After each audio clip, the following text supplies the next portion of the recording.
La iglesia menonita se originó en Suiza, en 1525, como una rama del movimiento cristiano anabaptista surgido de la Reforma del siglo XVI.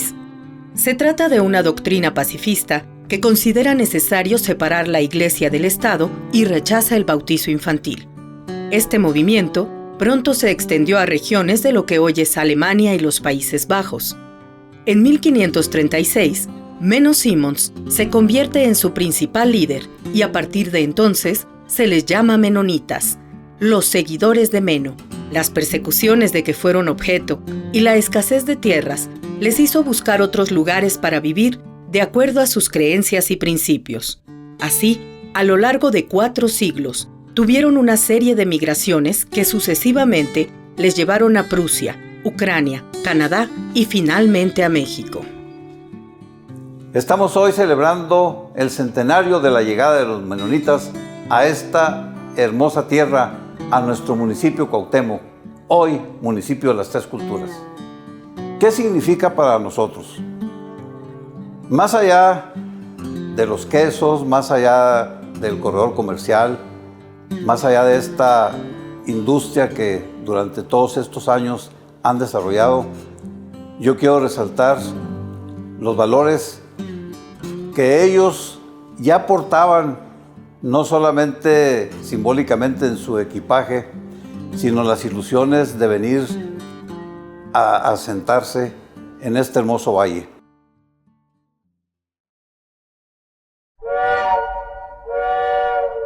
Cuando algunos menonitas deciden emigrar de Canadá, visitan varios países de América Latina en busca de un lugar adecuado para formar nuevas colonias. En México, recién había concluido la Revolución. Vienen entonces los cambios radicales en nuestro entorno social, en nuestro entorno justiciero, ¿verdad? Porque la pobreza estaba prácticamente invadiendo a toda la nación y vienen los levantamientos armados, ¿verdad? Y se dan los cambios en la Constitución, cambios radicales en el artículo 27 de la Constitución, donde ya limitan los números de las hectáreas que puede tener una persona, ¿verdad? Como propiedad. Entonces, esta circunstancia, si nos damos cuenta, pues viene a afectar a estos latifundistas, pues prácticamente en liquidación, ¿verdad? A don Luis Terrazas y a los señores Zuluaga. Y entonces lo que sucede es que el gobierno federal expropia las propiedades de don Luis y le paga 13 millones y pico de pesos, ¿verdad?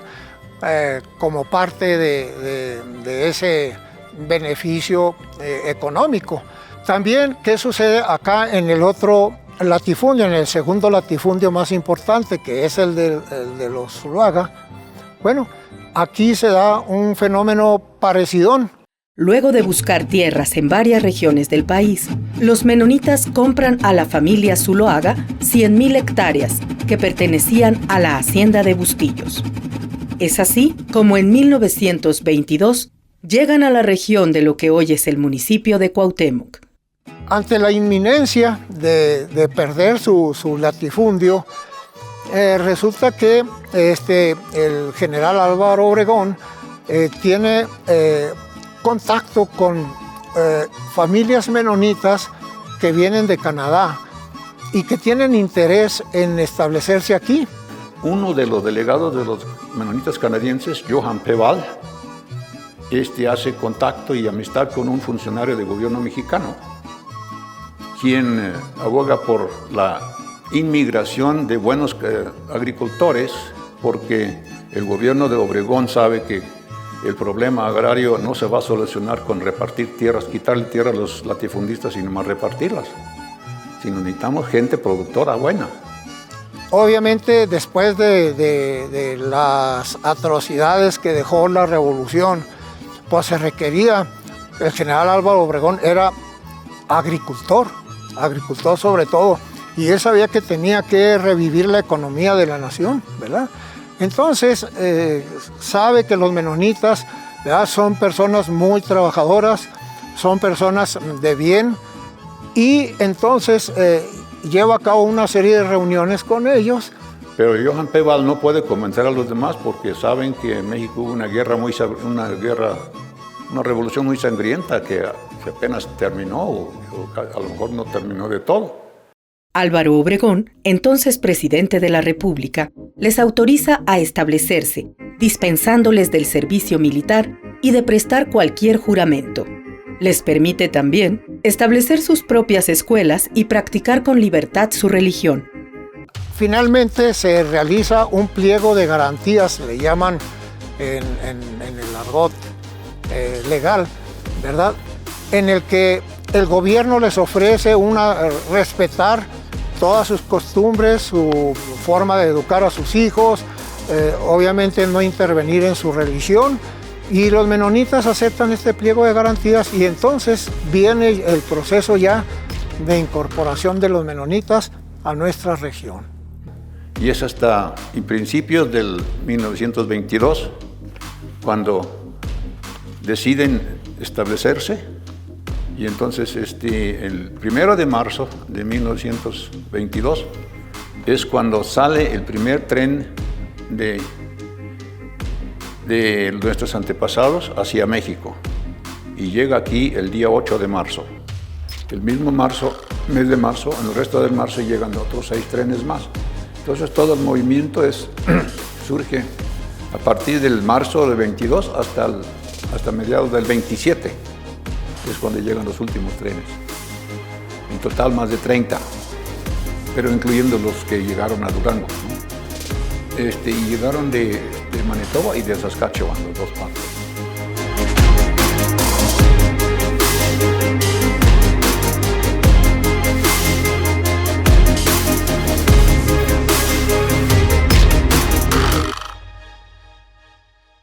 Los primeros años fueron difíciles.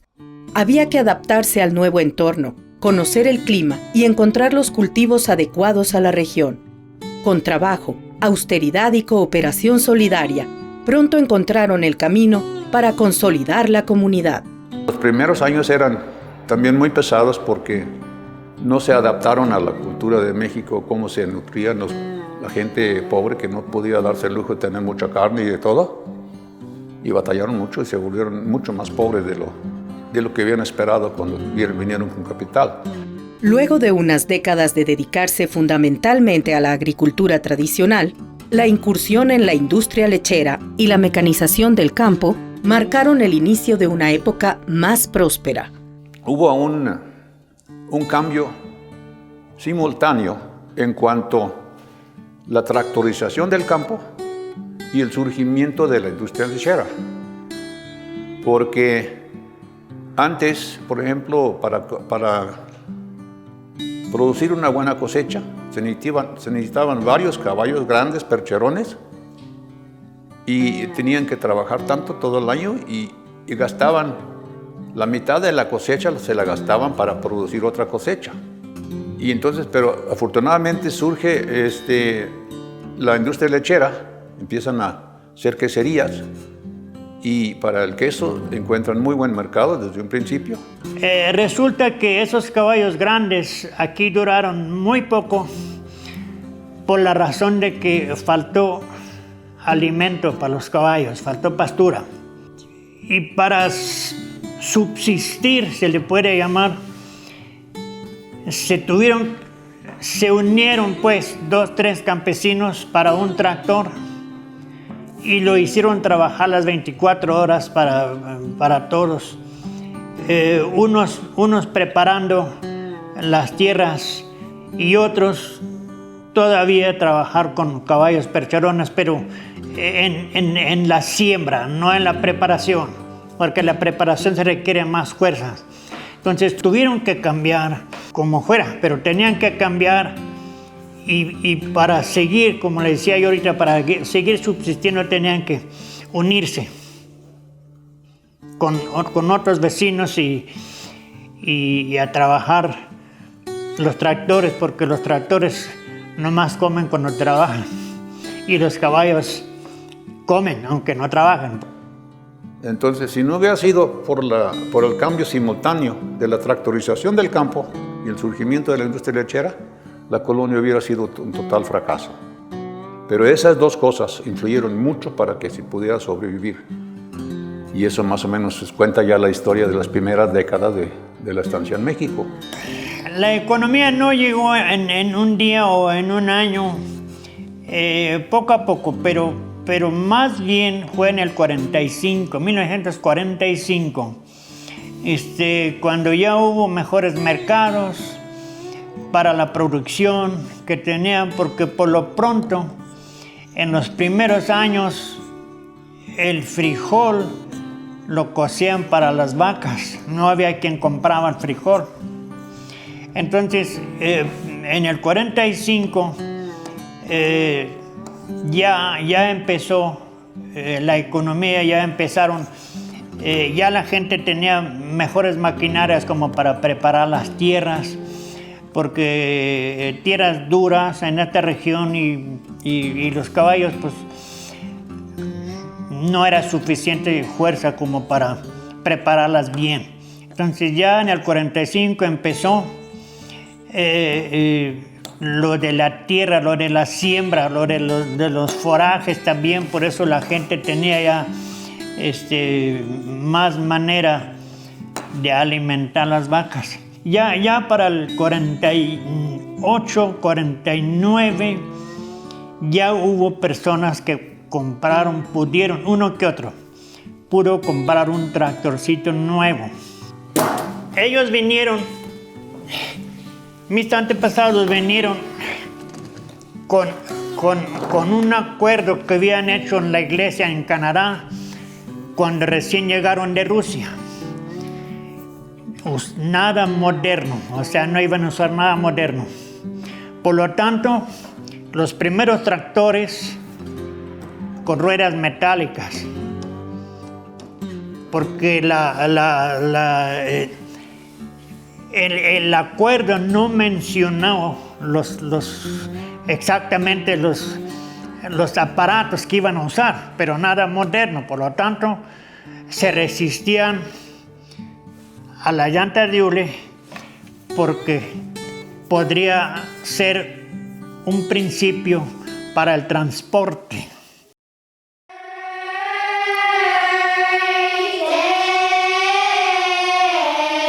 Una estrecha relación entre educación y religión sigue vigente en la comunidad menonita, principalmente en las escuelas administradas por comité o por el campo, en las que persiste el sistema tradicional básico que incluye lectura, escritura, matemáticas y religión. Esta relación ha coadyuvado a transmitir la herencia cultural de una generación a otra. El niño y la niña y la familia, la señora y el señor, todos juntos hablando pues sí, del futuro y de dónde venimos.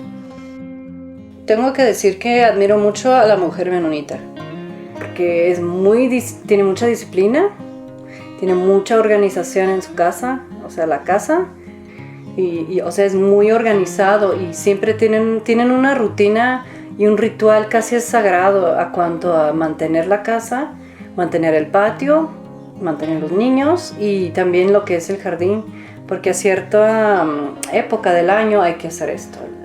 Ya en abril hay que sembrar. Y ya ahorita están muy ocupados piscando chabacanos y pues ¿qué vamos a hacer con el chabacano? Pues hay que hacer mermelada.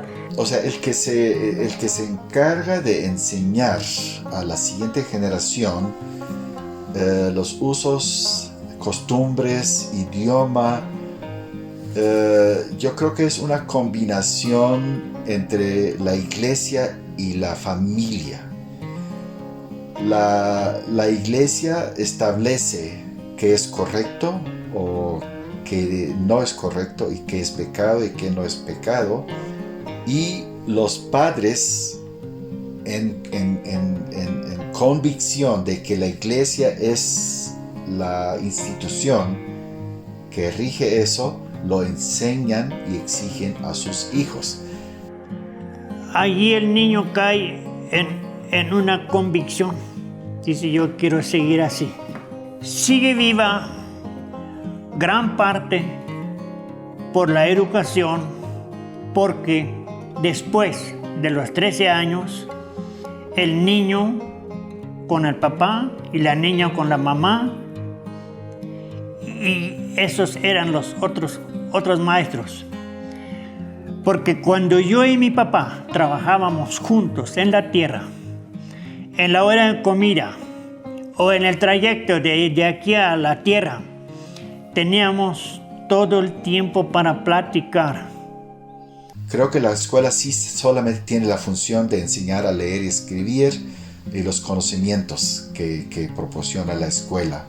Entonces sí tenemos que entender eso. El profesor o las escuelas van a hacer su currícula en base de eso. O sea, como que la escuela es un producto de lo que quiere la comunidad y lo que quiere la iglesia. Pero de allí surge la convicción de que la familia unida. Pero lo que yo creo que sí está muy importante en que se pudo conservar eso, de que sí tuvieron ellos la educación en sus manos, ellos pudieron manejar y formar la escuela según sus conceptos. Realmente mi papá era siempre el que decía, mis hijas van a hablar español, mis hijas van a también conocer otras cosas, mi papá siempre nos confiaba en muchas cosas, pero a él le daban mucha presión de no van a ir a la escuela, la iglesia. Pero mi papá tenía dos personalidades que, pues como de niña lista, yo lo entendí muy bien. Con los menonitas decía, no, mi hija no va a estudiar, no decía, ni hablaba de nosotros, o sea, no era ni tema. Pero en cuanto llegaba un mexicano presumiendo al talento de sus hijas, que las hijas van a estudiar y que no, entonces a la hora, cuando yo quería estudiar, pues ya llegó la realidad y mi papá, no puedes. Porque él pensaba, a lo mejor se te quita, ¿no?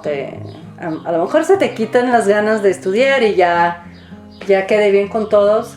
Y no, yo quería siempre seguir estudiando. Entonces sí batallé. Y también me peleé mucho con mi papá para que me dejara a estudiar. Y no me importa qué estudio, nada más quiero estudiar algo. Y con el arte ya en Canadá fue diferente. Pero creo que siempre sí me han estado observando a ver qué va a hacer con esto. Y hay mucha presión para tener éxito, eso sí. Aquí en nuestra comunidad menonita ya hay jóvenes egresados de universidades que tienen licenciaturas las que más tienen aquí son de administración, de empresas, de contabilidad. Hay unos cuantos ingenieros, hay unos cuantos médicos. Donde sí hay más profesionistas es en educación, porque ahí nos lo demanda la SEP, y ahí sí tenemos ya un grupo, yo diría más o menos unos 10 con maestría. Esos profesionistas, muchos sí están aquí, algunos en sus propios negocios, pero me estoy acordando ahora que tenemos un veterinario que es egresado de la UACH, y tiene su propio rancho ganadero, pero también presta sus servicios, sus conocimientos. Tenemos un ingeniero fruticultor que también tiene su propia huerta, pero también está asesorando aquí en la comunidad. Entonces, muchos profesionistas sí están aquí y se están regresando aquí a la comunidad y están sirviendo aquí. La apertura a la educación profesional prácticamente en el último década, o las últimas 2 décadas, donde ya empezó, pero prácticamente donde tenemos ahora jóvenes estudiando a nivel universidad en Chihuahua o en el extranjero, es digamos, 15, 20 años para acá.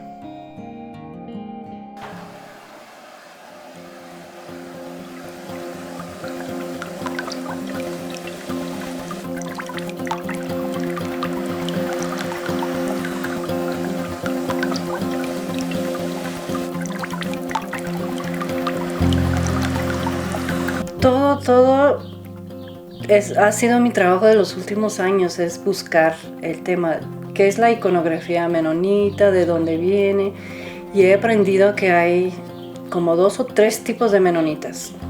Son menonitas que llegaron a Estados Unidos junto con los Amish hace más de 300 años. Venían de Suiza, entonces ellos nunca se fueron a Rusia, nunca inmigraron a Prusia, pero hay un arte que encontré ahí que dije, esto sí es algo que yo reconozco, y se llama Fraktur, es la letra, la tipografía gótica que se usa todavía en las escuelas aquí, y yo dije, wow, mi mamá sabe escribirla, es increíble. Se llama Fraktur, pero siempre es decorado. Entonces es una placa, un papelito, y todo es simétrico. Tiene aves decorativas al lado, flores, tulipanes, pero tiene una función, y me llamó la atención que el menonita todo tiene que ser utilitario, ¿no?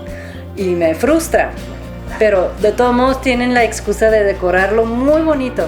Pero es, por ejemplo, si te casas te hacen tu tarjeta de matrimonio, o un bautizo, o una casa nueva, te regalan una tarjetita. Pues duraron meses en dibujarla, es muy bonita.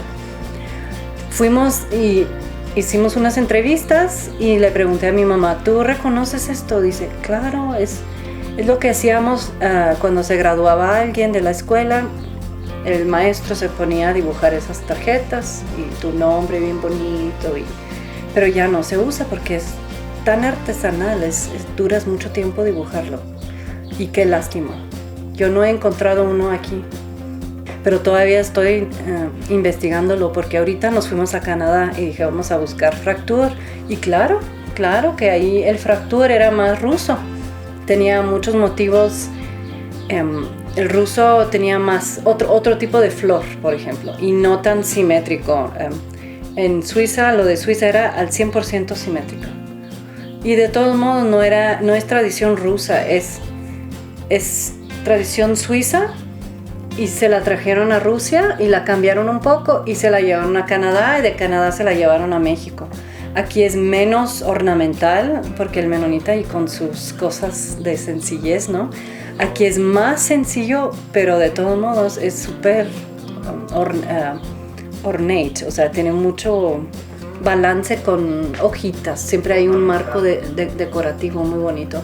Entonces es botánico, por decirlo así, siempre hay un tema botánico, o unas aves, por ejemplo las toallas para secar tus trastes son todos tejidos a mano por las menonitas, y es ahí donde veo el Fraktur, es un patrón así justamente, la ave es simétrico, es circular, pero aquí hay unas rosas, aquí hay otras rosas, y un nombre, o dice lunes, o dice viva México, no sé, hay muchas cosas. Y ahorita en Canadá, otra artista que ha descubierto el arte menonita, pero allá, que es más ruso, son patrones en los pisos, porque el arte no se ponía en la pared, entonces encontraban excusas como pintar. Entonces ella, todo estaba pegado con alfombras y cubierto, y un día ella empieza a ver pues algunos dibujos así viejitos. Pues esos dibujos nos los enseñó, tenemos fotos, ya tienen 200 años, y las restauró y hizo un proyecto al respecto. Está documentado y les puedo pasar el enlace, está increíble, es simetría, es un cuadro y es casi primitivo, como quien dice. Es botánico, poquito Fraktur, pero sencillo, y me encantó. Dije, aquí hay una conexión, porque mi mamá recuerda pintar los pisos, no tanto con patrones, pero sí decorar el piso.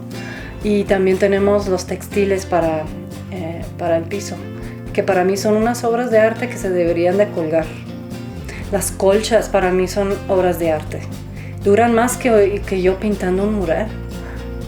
Pero tiene que ser funcional, ¿no? Porque es cobija, se regala a la novia, se regala a alguien, ¿no? Entonces, y se usa en el piso, dices, ¿por qué no se cuelga? Ya es otro tema. Tiene algo con la sencillez del estilo de vida. un estilo de vida campirano, creo.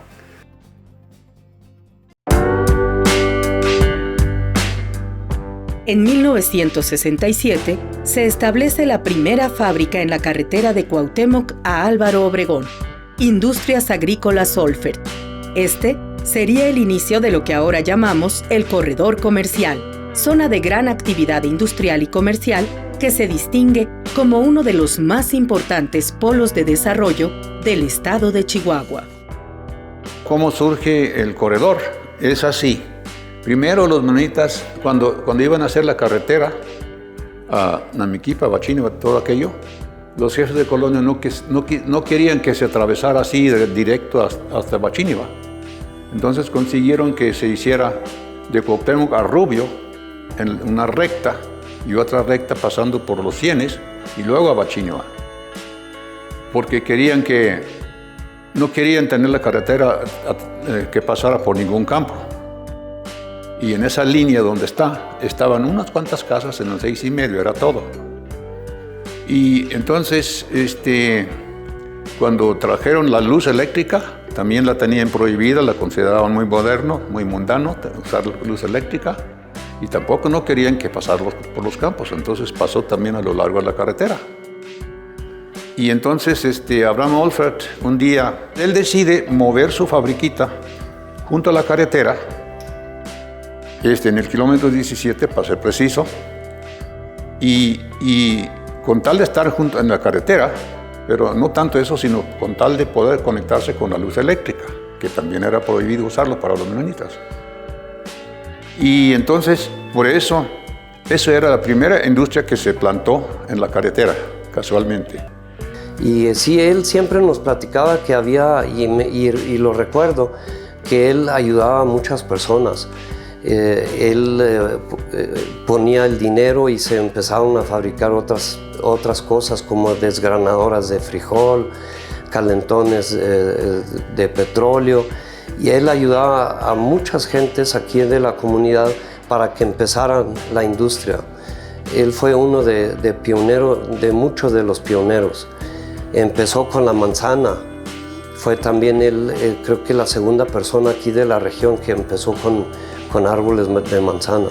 Antes empezó mi papá en el campo 4,5 y después se vino aquí a la carretera por lo mismo, porque pensaba que aquí podía tener más comercio, más clientes. Sí, ya está pavimentada la carretera y por eso se instaló él aquí, y él fue el primero en conectarse a la luz eléctrica aquí de los campos. Así empieza. Entonces un señor del campo 6,5 también mueve parte de su negocio, pone una tienda en el 6,5.